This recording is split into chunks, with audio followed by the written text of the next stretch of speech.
Smart Tech avec BNP Paribas. Retrouvez des entreprises et des projets innovants.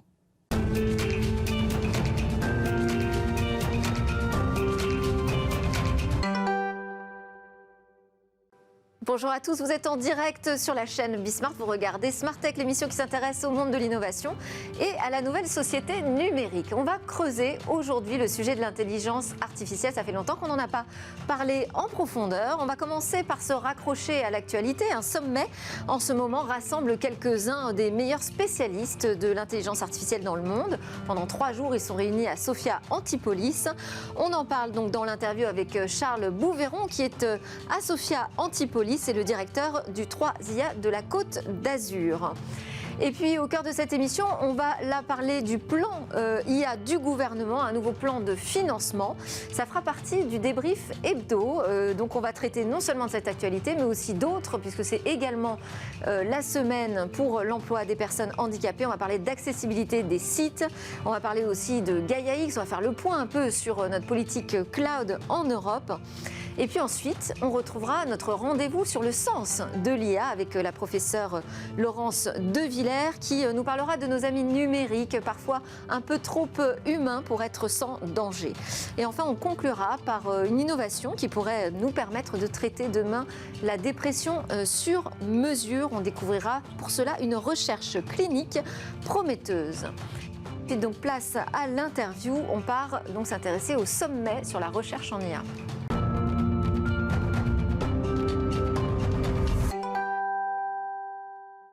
En ce moment même, donc, se tient à Sophia Antipolis le SophIA Summit. C'est la 4e édition qui est courue par les spécialistes de l'intelligence artificielle du monde académique, mais aussi de la recherche en entreprise. Et nous sommes connectés avec Charles Bouveron. Bonjour. Oui, bonjour. Alors, vous êtes professeur des universités en statistique, vous êtes directeur d'une équipe commune entre l'INRIA et l'Université Côte d'Azur et le directeur de l'Institut 3IA Côte d'Azur, qui est un institut interdisciplinaire d'intelligence artificielle, qui fait d'ailleurs partie des initiatives qui ont été prises à la suite du rapport présenté par Cédric Villani. Vous êtes situé sur le campus Sophia Tech, hein, c'est la première, enfin en tout cas, Sophia Antipolis, c'est la première technopole d'Europe. Donc on est au cœur de là où ça se passe aujourd'hui en matière de recherche sur l'IA. Parlez-nous déjà du sommet Sophia Summit. Quels sont les grands sujets que vous abordez aujourd'hui ? Alors, le Sophia Summit, c'est une conférence assez originale, je pense, dans le paysage de toutes les conférences qui existent en IA, tout simplement parce que c'est une conférence où il y a les chercheurs de R&D des entreprises qui viennent rencontrer les chercheurs de l'académique, et on est vraiment sur un échange entre ces deux mondes, qui sont en fait souvent proches, mais faire un petit peu de lien, ça permet quand même d'accélérer le transfert des résultats de la recherche vers des solutions pour l'innovation et pour le business. Et en particulier, du coup, au Sophia Summit, on est assez axé sur les problématiques qui intéressent notre territoire, et donc du coup particulièrement des applications en santé et pour la smart cité, le territoire intelligent. Et donc là, en fait, ce que vous nous dites, c'est que ça permet aussi de rencontrer les besoins des industriels, des centres de R&D, c'est-à-dire que les chercheurs académiques vont être à l'écoute des besoins de centres R&D et pouvoir créer de nouvelles collaborations ? C'est vraiment l'idée de cette conférence, hein. C'est pour ça, c'est vrai que souvent les choses sont assez cloisonnées. On a des conférences qui sont vraiment très théoriques en IA, où c'est vraiment beaucoup plus de l'IA fondamentale, et puis d'autres choses, on a des salons qui sont beaucoup plus pour les professionnels, et des choses entre les deux, ça existe peu. Et donc là, c'est vraiment l'idée, c'est-à-dire que les chercheurs de R&D, les entreprises puissent venir au contact des mathématiciens, des informaticiens pour voir les derniers résultats, et puis réciproquement que les chercheurs de l'académique, les théoriciens, viennent rencontrer les industriels pour voir quels sont les problèmes dont ils ont besoin auxquels on s'intéresse. Et c'est quelque chose, en tout cas moi en tant que chercheur, c'est quelque chose où je suis assez, c'est ce que je viens chercher, et je pense que les plus beaux résultats que j'ai obtenus théoriques ont certainement été inspirés de problématiques pratiques qui viennent du monde industriel ou des applications. Alors vous-même, oui, vous êtes un spécialiste en apprentissage machine, notamment, si je devais résumer votre travail de chercheur. Donc c'est sur l'apprentissage statistique à partir de données complexes. Est-ce qu'on peut citer des applications concrètes, justement, qui en découlent de ces travaux ? Alors oui, alors il y a beaucoup d'applications qui sont faites, hein. C'est vrai que dans mon équipe, on tient à vraiment faire à la fois la recherche théorique et aller jusqu'aux applications. Bon là dernièrement, on a une techno qui s'intéresse à l'analyse des réseaux de communication qui s'appelle Linkage, qui permet vraiment de suivre et d'analyser des comportements sur les réseaux, alors que ce soit des réseaux sociaux ou des réseaux de communication email. Donc bon, il y a des applications très large, hein, au marketing, voire à la cyberdéfense. Il y a des applications aussi à la médecine. On a notamment dernièrement travaillé sur des problématiques de pharmacovigilance. On a beaucoup parlé des données de remontée des effets secondaires des vaccins, mais il faut savoir qu'en France et dans tous les pays du monde, c'est traité manuellement, hein, par des médecins, et ce sont des masses de données qui sont souvent du texte, et on essaye d'aider les hôpitaux et les centres de pharmacovigilance à pouvoir suivre ces données et détecter peut-être des signaux faibles qui pourraient passer inaperçus, surtout dans des situations comme on vit en ce moment, où il y a énormément de remontées sur quelques vaccins, et il pourrait se passer des choses qu'on ne voit pas. Donc voilà, vraiment des choses très concrètes. Ce sont des outils qui sont théoriques, mais qui ont des applications et des finalités très concrètes dans la vie de tous les jours. Comment vous qualifieriez l'état d'avancement de la recherche en matière d'intelligence artificielle globalement, je veux dire dans le monde, hein, puisque de toute façon, Sophia Summit, c'est aussi un salon d'envergure internationale. Tout à fait. Il se passe beaucoup de choses. Il y a beaucoup de plans nationaux. En France, on a un plan là, dont la deuxième phase vient d'être annoncée pour accélérer encore la recherche et l'innovation, le transfert. Il faut savoir qu'on parle beaucoup d'intelligence artificielle, on parle beaucoup des résultats très impressionnants dans certaines spécialités. En fait, il faut comprendre qu'il y a beaucoup de travail qui reste à faire, et en tout cas les chercheurs que je représente aujourd'hui, en tout cas font le maximum pour accélérer, et on espère que effectivement les annonces du gouvernement vont permettre aussi de fournir des bras supplémentaires pour pouvoir aller encore plus loin, et puis surtout développer une IA qui soit de confiance et qui puisse vraiment servir au bien commun aussi vite que possible. Alors justement, je crois que le préfet Vedel est venu sur le salon, hein, c'est le coordinateur de la stratégie nationale en matière d'intelligence artificielle.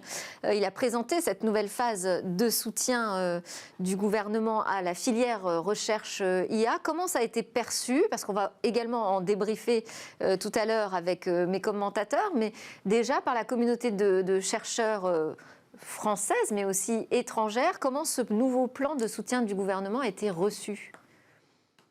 Alors, il a été forcément très bien reçu, puisque effectivement, quand il y a une nouvelle phase, ça veut dire que le travail qui a été fait par le passé semble apprécié, et qu'on a envie de l'amplifier. En plus, on a la chance d'avoir effectivement un coordinateur, donc le préfet Renaud Vedel, qui s'intéresse vraiment sur les aspects techniques, et qui pose vraiment des questions intéressantes, et qui nous demande aussi d'aller plus loin et d'y répondre. Donc là, on a un plan qui est quand même assez important, qui va des aspects recherche sur des thématiques d'intérêt stratégique, mais aussi les parties formation et le fait d'attirer les talents sont des choses qui font partie de ce plan, et qui sont appréciées. La partie formation est effectivement quelque chose d'important, parce que pour pouvoir alimenter les entreprises et aussi la recherche académique, il nous faut continuer à former des jeunes docteurs pour pouvoir continuer la recherche en IA et sur le long terme.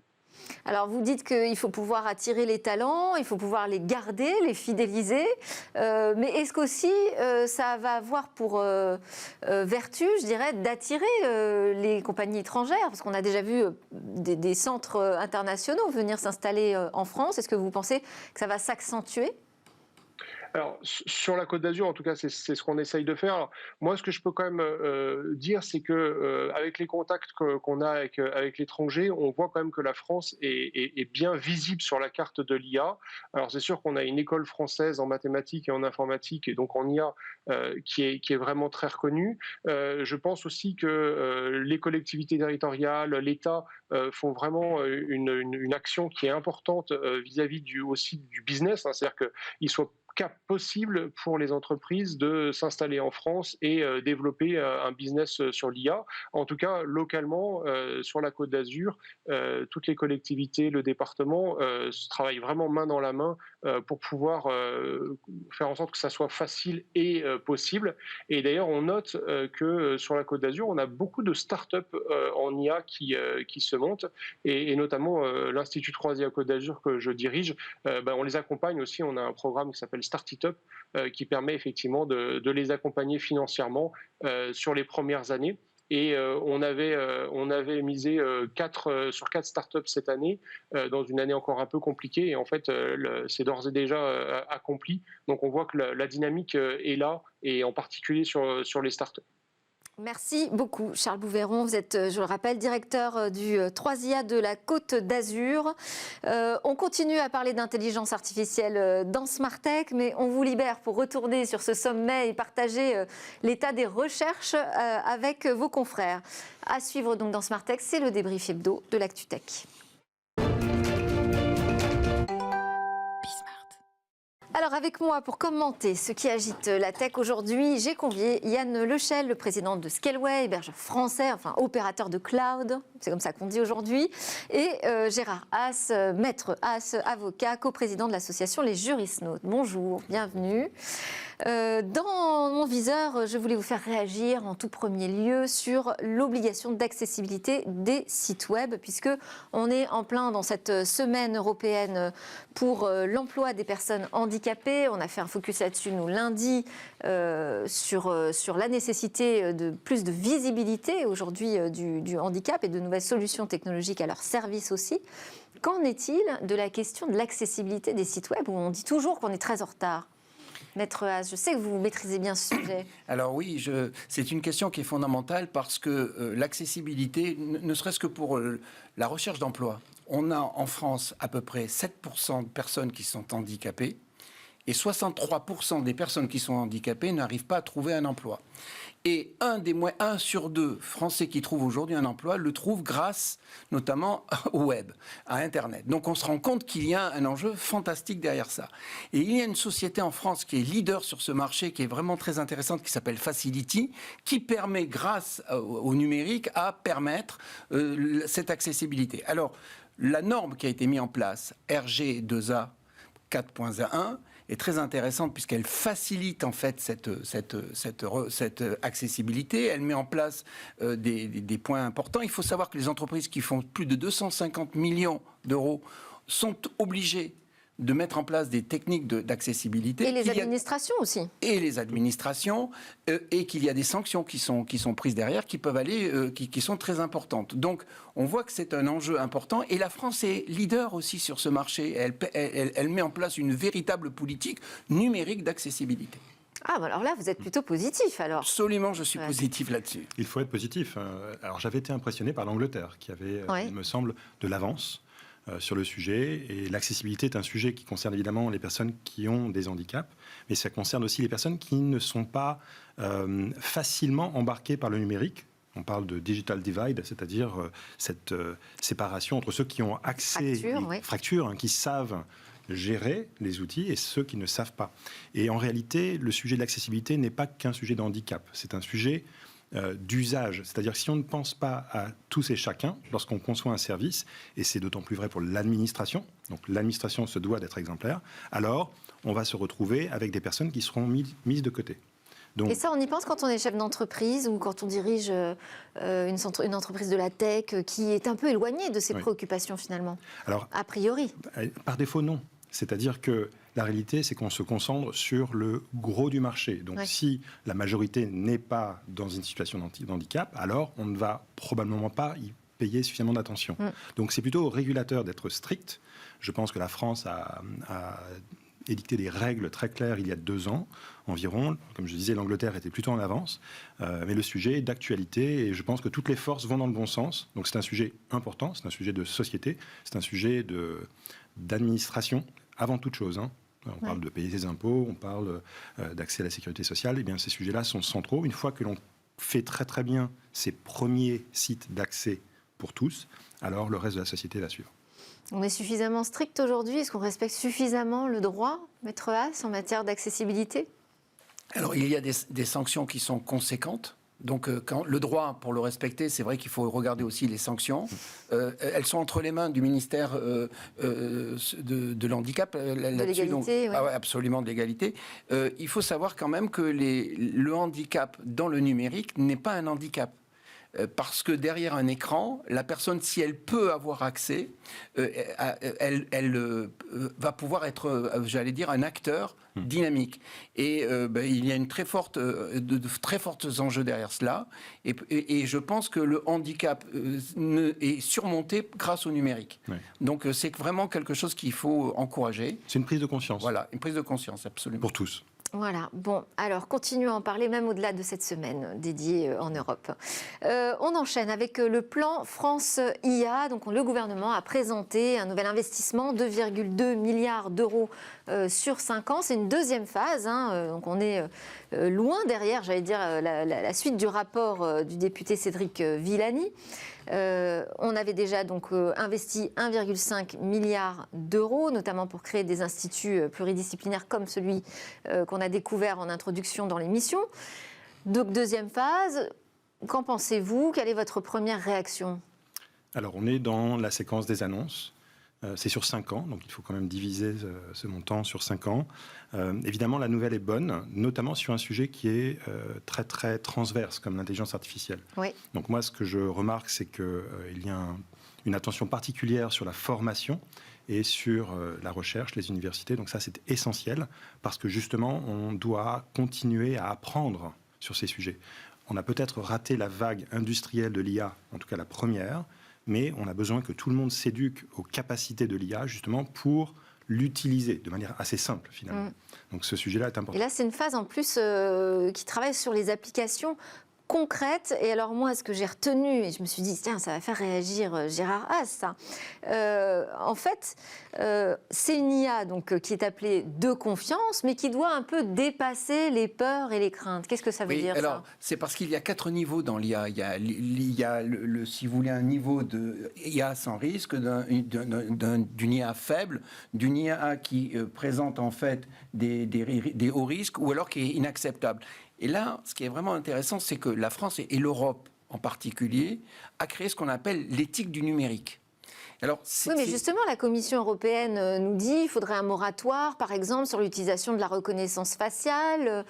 Donc, on veut y aller un peu plus doucement que prévu sur l'IA. Et là, la France dit, oui, mais enfin, il ne faut pas avoir peur non plus.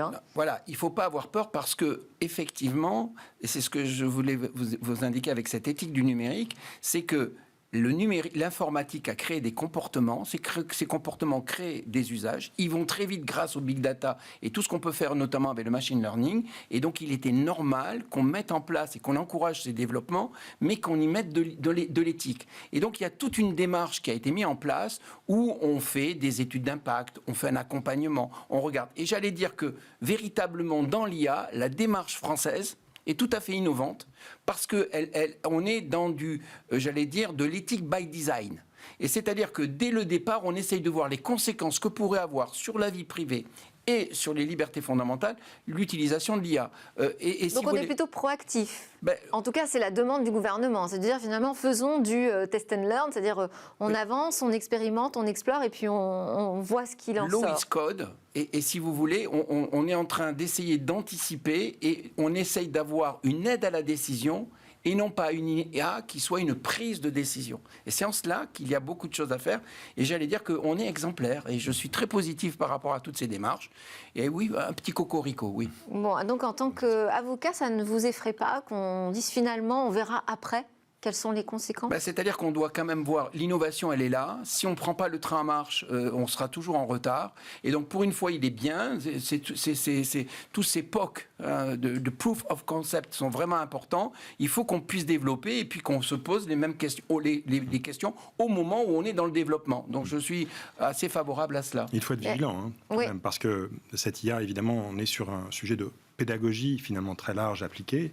Le danger, évidemment, c'est de ne pas capitaliser sur ce qui va être développé à partir de la France. On sait que ces grands groupes viennent s'installer en France, payer des chercheurs, peut-être bénéficier du crédit impôt recherche. Donc on voit on devient très attractif. On devient attractif, mais quid de la création de la propriété intellectuelle et de la capitalisation en notre sein, c'est-à-dire France-Europe. Oui, parce que quand on dit qu'il faut transformer la R&D en succès commerciaux, si possible français. Voilà. Et ça, c'est tout le défi à relever. Ok, alors, et cette annonce, elle est tombée d'ailleurs quelques jours après le plan cloud de 1,8 milliard d'investissements. Donc Yann Lechel, vous n'étiez pas là à ce moment-là pour réagir. Oui. Mais comme vous êtes un de ces opérateurs du cloud, ça m'intéresse de vous entendre à ce sujet. Alors, évidemment, ces deux annonces sont assez similaires dans les montants. Les montants ne sont pas neutres et à la fois, ils sont assez petits. Le danger côté cloud, c'est qu'on est sur de l'industrie lourde établie avec des enjeux de loi extraterritoriale. Et aujourd'hui, finalement, le fléchage de ces montants est plutôt orienté vers le futur cloud, c'est-à-dire le edge computing. Il n'adresse absolument pas le temps présent. Et ce temps présent est plutôt adressé par la doctrine du cloud, qui elle-même aura tendance à favoriser le statu quo, c'est-à-dire les acteurs dominants. C'est eux qui sont mis en avant, ce sont ceux qui sont préférés d'avance, et on le voit par les communiqués, etc. Donc il faut se battre sur le moment présent. Cette annonce du financement et de l'ambition du plan de relance pour le cloud est sur un autre sujet, c'est-à-dire le cloud de demain. Il faut s'adresser sur le oui, parce qu'on a entendu que la bataille du cloud d'aujourd'hui, de toute façon, on l'avait perdue. Mais ça, je m'y oppose. On n'a pas perdu la bataille, puisque évidemment, les grands schémas regardent le marché établi. Le marché est dominé par des acteurs dominants. Donc si on interroge les clients de ces acteurs, eux vont dire « je suis satisfait par ces solutions ». Or, il existe en France et en Europe 3 acteurs, 4, 5 du cloud, ils sont tous français. Donc on a en France quelque part un avantage compétitif sur le reste de l'Europe, déjà. Je ne dirais pas qu'on a un avantage compétitif. Il y a un Allemand, T-Systems. T-Systems, voilà. Ouais. Mais on a en France une espèce de densité sur le sujet qui nous favorise. Oui. Alors moi, je voulais quand même aussi dire que les choses bougent visiblement là-dessus, puisqu'on a entendu Cédrico nous dire que la France, elle s'opposera à tout label unifié au niveau européen qui ne postulerait pas l'indépendance au Cloud Act américain. Et là, on a vu l'ANSSI qui commence à bouger, à adapter son référentiel pour justement trouver un moyen de s'isoler des lois extraterritoriales. Est-ce que c'est possible aujourd'hui? Est-ce qu'on sait faire ça? C'est une nécessité de toute façon absolue si on veut avoir une véritable souveraineté numérique et une indépendance aussi numérique. On voit aujourd'hui que tous les acteurs, quelle que soit l'activité numérique qui est en place, a besoin d'avoir cette indépendance numérique pour ne pas dépendre, si vous voulez, des GAFAM. C'est quand même un objectif majeur. Vraiment, on me dit, il y a déjà le RGPD, le Règlement européen sur la protection des données, qui déjà devrait faire ce boulot et pourtant ça ne fonctionne pas. Alors le RGPD regarde sur les données à caractère personnel, mais il y a aussi tout le problème des systèmes d'information, il y a toutes les questions d'hébergement. Et en même temps, si vous voulez, la question qu'on se pose, qui est fondamentale dans le cloud, c'est si jamais à un moment donné, j'ai un service qui est dégradé, comment je fais? Donc il faut avoir quand même des solutions. Il n'y a pas un cloud, il y a des clouds, et dans les clouds, il faut avoir aussi des acteurs européens qui vont nous permettre d'avoir des plans de reprise d'activité, des plans de continuation d'activité, donc c'est très important. Mais est-ce que, parce que les Américains, ils se sont créés tout un arsenal de textes réglementaires qui leur permet d'aller piocher des données où ils veulent quand ils en ont besoin, par-delà les règles nationales. Est-ce que nous, on est capable d'imposer aujourd'hui, est-ce que c'est possible d'imposer des règles qui interdisent ça? Mais regardez le RGPD. On a gagné cette bataille. J'allais dire qu'on a mis en place pour la protection des données des règles qui a des demandes de mise en conformité qui aujourd'hui deviennent le standard. Et donc, dans le cadre du cloud, cette démarche que l'on met en place est nécessaire parce qu'elle nous permet justement d'avoir un contrôle sur l'hébergement de nos données, leur stockage, leur utilisation. Donc ça, c'est un point important. Et derrière ça, il faut encourager toutes ces démarches. Et donc, il est important que les entreprises européennes fassent appel à des hébergeurs de cloud européens. Ça commence c'est par encore ça. la version plus simple. Oui, non, mais si vous... Elle existe aujourd'hui. Et elle existe aujourd'hui. Est-ce que, pour vous, c'est un bon signe, là, ce qui se passe du côté de l'Agence nationale de sécurité des systèmes d'information, donc l'ANSSI? Est-ce que c'est bon signe le fait qu'elle bouge sur les critères pour obtenir ce label SecNumCloud, donc là de confiance, on va dire, ou est-ce qu'au contraire, ça risque d'alourdir encore les procédures et de pénaliser finalement les acteurs nationaux? Eh bien, c'est exactement ça, c'est-à-dire que ça va pénaliser les acteurs de moyenne et de petite taille. Donc l'ANSSI, évidemment, est à sa place pour aider la société à s'améliorer d'un point de vue cyber, de se protéger. Là encore, c'est un sujet de tous les jours, pour tous. Mais la configuration de la doctrine du cloud, du gouvernement, en combinaison avec le SecNumCloud, le fameux label de qualification de l'ANSSI, est une combinaison détrimentale pour justement que cette adoption ait lieu à la fois du côté des administrations et du secteur privé. Bon, alors ce profil, un sommet, d'ailleurs ça commence aujourd'hui, je crois, aujourd'hui et demain, autour de Gaia-X, qui est cette initiative franco-allemande, on va dire européenne, autour de l'instauration d'une nouvelle norme de cloud européen. Si je dois résumer, parce que pour moi c'est encore assez flou. Qu'est-ce qu'on peut en attendre de ce sommet?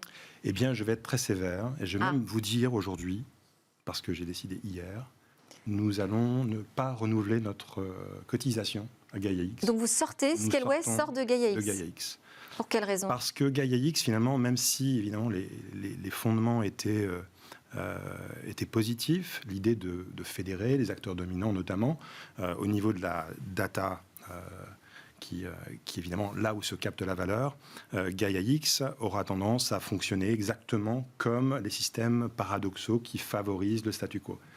Puisque les acteurs dominants sont dans la conversation tous les jours, sont dans les comités techniques avec un poids extraordinaire. Donc je regrette que Gaia-X... Ils ne sont pas dans le conseil d'administration, ils sont pas là. Je me suis battu, mais en réalité, de manière très indirecte, leurs intérêts sont représentés. Donc en quelque sorte, Gaia-X tentait d'apporter une réversibilité avec des systèmes assez complexes qui n'existent pas encore. Donc rien ne sera livré cette fois-ci non plus, aussi à cause de cette lourdeur, alors qu'en réalité, tout existe déjà. Le sujet, c'est le multi-cloud. On en parlait tout à l'heure. C'est-à-dire que les consommateurs qui déploient des architectures ne doivent pas se retrouver bloqués. Et donc, l'approche multi-cloud consiste à avoir une approche ouverte, côté client, pour justement ne pas dépendre d'un seul acteur. Mais comment on crée cette unification, on va dire, des forces et des puissances européennes ? En tout cas, je ne peux parler que pour Scaleway. Scaleway va se focaliser sur notre vélocité. C'est-à-dire qu'on ne va pas perdre du temps dans des entités qui, finalement, ne vont pas à la vitesse à laquelle il faut aller. Il faut aller à la vitesse du marché. Or, les acteurs qui ont déjà gagné ce marché veulent tout faire pour que les nouveaux entrants ne rentrent pas. Ce sont les forces du marché. Donc, on va favoriser la vélocité et ne pas perdre de temps avec des entités qui, on va les observer de l'extérieur. Choses. Alors ça, c'est une annonce importante. Oui, et puis il y a deux aspects. Il y a la question de la réversibilité, il y a la question aussi de l'interopérabilité. Or, en fait, à la base, l'interopérabilité, elle vient d'acteurs qui eux-mêmes ont mis en place cette interopérabilité. Oui. Donc, vous voyez, mais je pense qu'il faut à un moment donné, quand on est dans de tels projets, qu'on ne fasse pas que des déclarations et on soit aussi dans l'action. Ouais. Et donc, en fait, c'était une question importante. Si on veut il faut une étanchéité véritable, et puis il faut mettre en avant et protéger les acteurs qui sont des acteurs européens. Donc là, on a quelque chose qui est une demi-mesure, et donc effectivement, à un moment donné, on a des acteurs qui disent finalement, je me retire, ça ne sert à rien. Et c'est ça aussi un vrai problème, c'est qu'il y a une gouvernance au niveau, j'allais dire, du numérique qui doit être européen et qui ne doit pas être une demi-mesure. C'est aussi un point important. Et dans l'économie réelle. Et dans l'économie réelle, voilà. Donc, enfin, si bien il se retrouve sans ces acteurs français, ça va quand même poser un petit problème. Ça ne changera pas grand-chose, finalement, à la dynamique de Gaia-X. Mais ça pose problème parce qu'en effet, l'objectif qui était souhaité notamment par beaucoup d'acteurs français, n'était pas le même objectif côté allemand. Peut-être en faisant une pirouette, il faudrait que ceux qui sont dans les nuages reviennent sur Terre et que derrière, sur Terre, on voit un peu les véritables enjeux. Un des enjeux, c'est que quand on a un contrat cloud, aujourd'hui, avec des acteurs qui sont européens, on peut les négocier. On ne peut pas le faire avec d'autres acteurs. Donc c'est aussi un point important et un message qu'il faut donner aux entreprises. C'est une proximité. Voilà, et il faut une proximité et il faut favoriser en fait cet enjeu. Voilà. Plus que négocier, c'est-à-dire que c'est pas qu'une question de tarifs. Alors même si on a des tarifs, c'est une question de pouvoir co-construire le cloud de demain avec une culture européenne. Ça, c'est essentiel. Et il est très important pour faire un lien avec ce que vous disiez tout à l'heure par rapport à l'IA.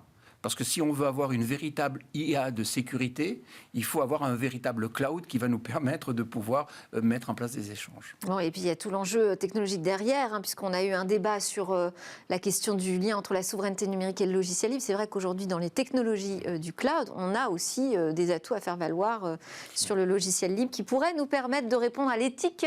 Et la cybersécurité, parce que finalement, ça sera un moyen intéressant. Alors, Yann Lechel, on termine avec votre regard sur l'actualité. Il y a quelque chose qui vous a titillé. Ah oui.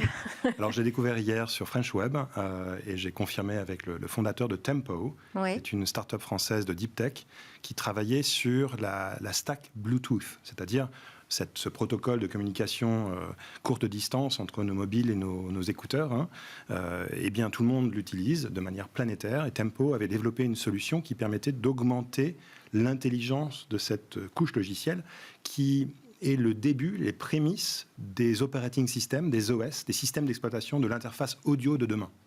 Les interfaces vocales. Eh bien, cette petite pépite française, nouvelles interfaces, cette pépite française a été rachetée par Google. Voilà. Et personne n'est au courant parce que finalement c'est resté très discret.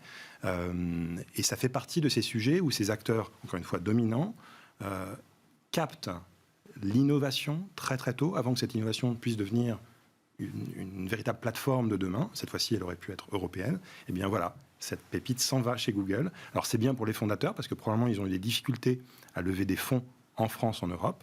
Donc tant mieux pour eux parce qu'ils ont réussi à préserver la dynamique du projet. Mais ce projet, cette propriété intellectuelle, s'en va à nouveau vers ces acteurs dominants qui ne fait que renforcer le statut quo. Oui, c'est le patron du fonds, Elaya, qui disait que c'était effectivement de bonnes nouvelles, que les étrangers s'intéressent à nos pépites françaises, mais il fallait que la réciproque existe également, et on en est loin aujourd'hui. Merci beaucoup pour vos commentaires sur l'actualité à tous les deux. Yann Lechel, je rappelle que vous êtes président de Scaleway, et Gérard Arras, avocat et coprésident de l'association Les Jurisnautes. D'ailleurs, aujourd'hui, à 18h, on aura le procès de la tech écologique qui sera disponible en replay, donc sur YouTube. Absolument. Merci beaucoup. On part en pause et juste après, on continue sur l'intelligence artificielle. On va parler de nos amis numériques, parfois un peu trop humains.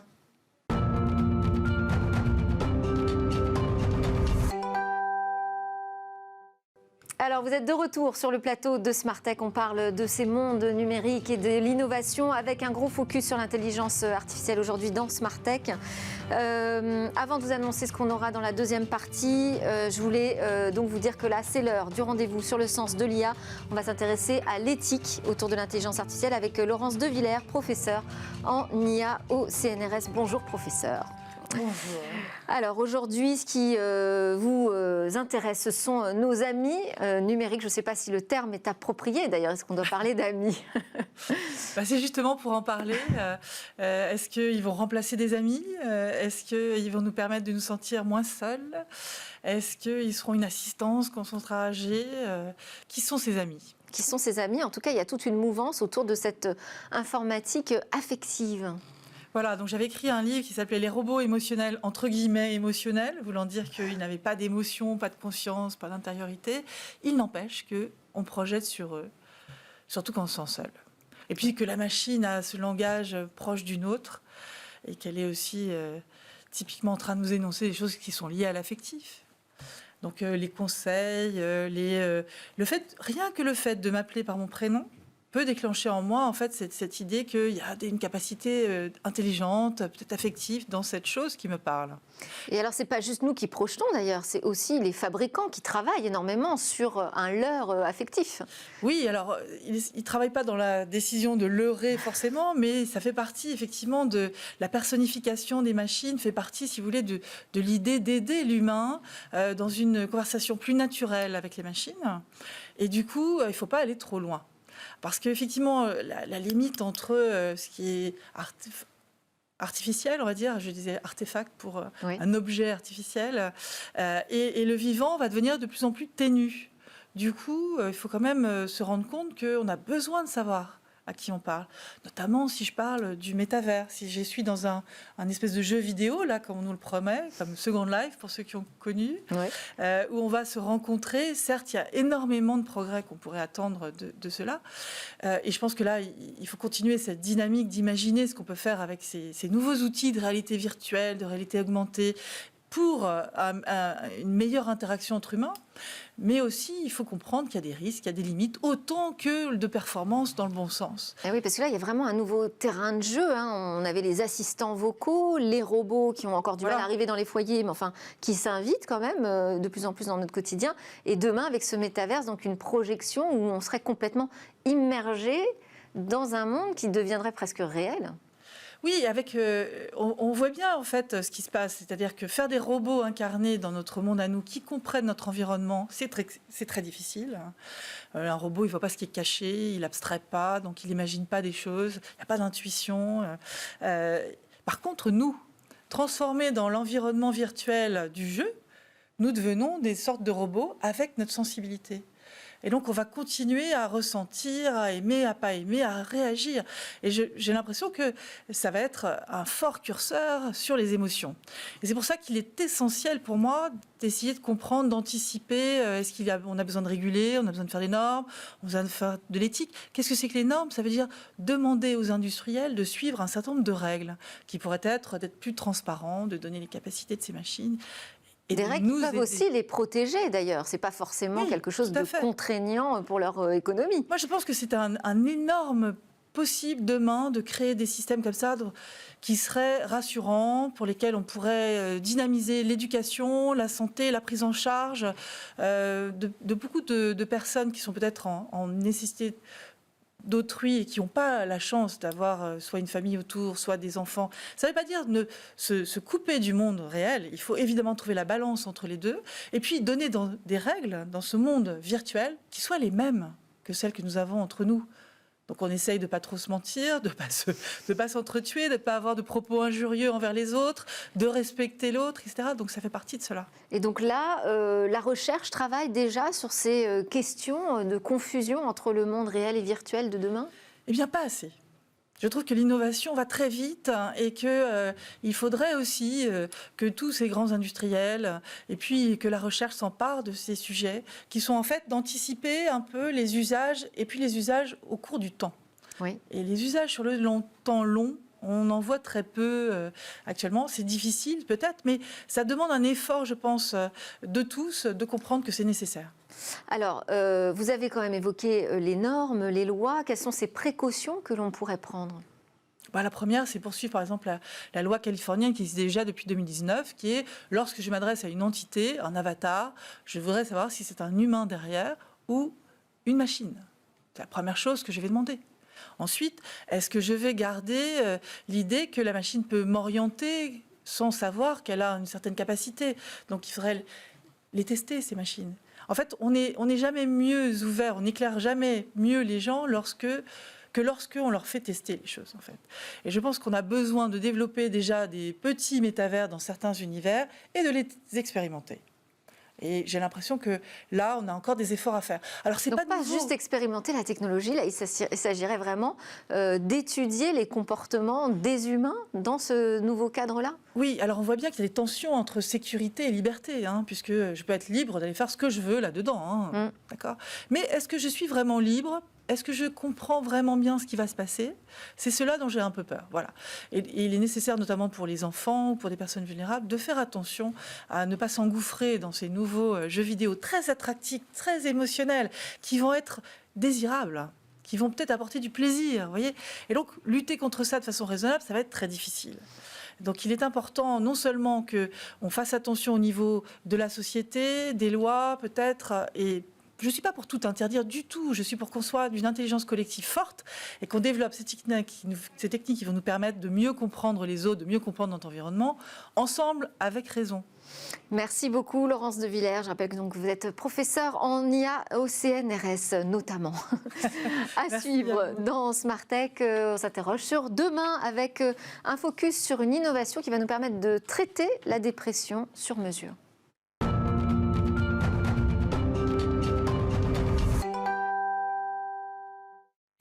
Et demain, notre Zoom quotidien sur une innovation avec Cécilia. Bonjour. Bonjour Delphine. Je le disais, donc aujourd'hui, on va présenter une recherche clinique plutôt prometteuse avec cet objectif de traiter la dépression. Oui, il s'agit d'une technique à l'essai aux États-Unis qui utilise en fait la stimulation cérébrale profonde. Concrètement, il s'agit d'implanter des électrodes à l'intérieur même du cerveau. C'est une technique qu'on utilise déjà pour accompagner les patients qui sont aujourd'hui atteints de crise d'épilepsie ou même de la maladie de Parkinson en fait.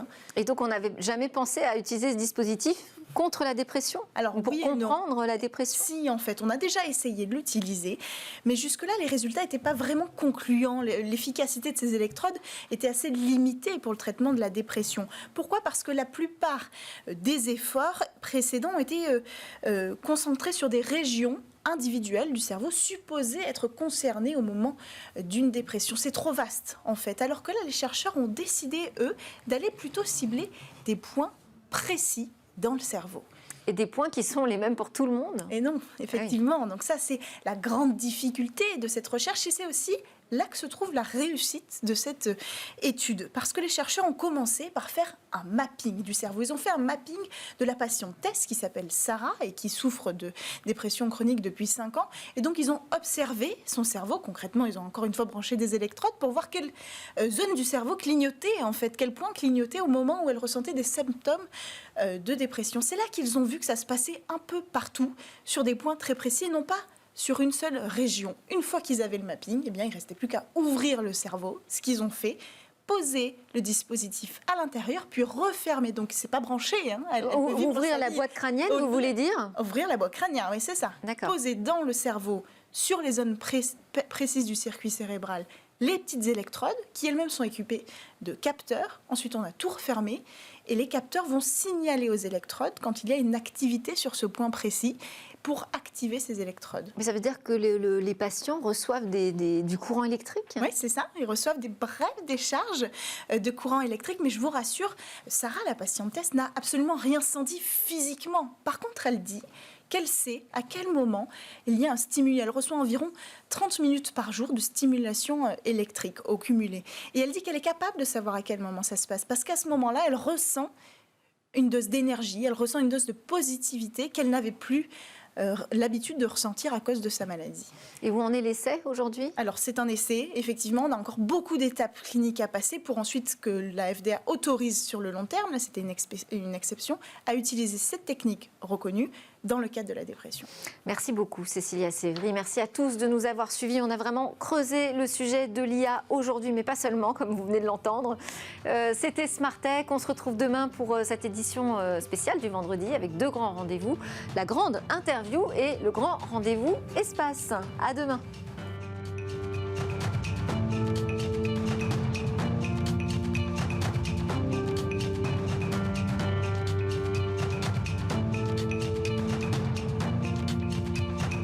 Smart Tech avec BNP Paribas. Retrouvez des entreprises et des projets innovants.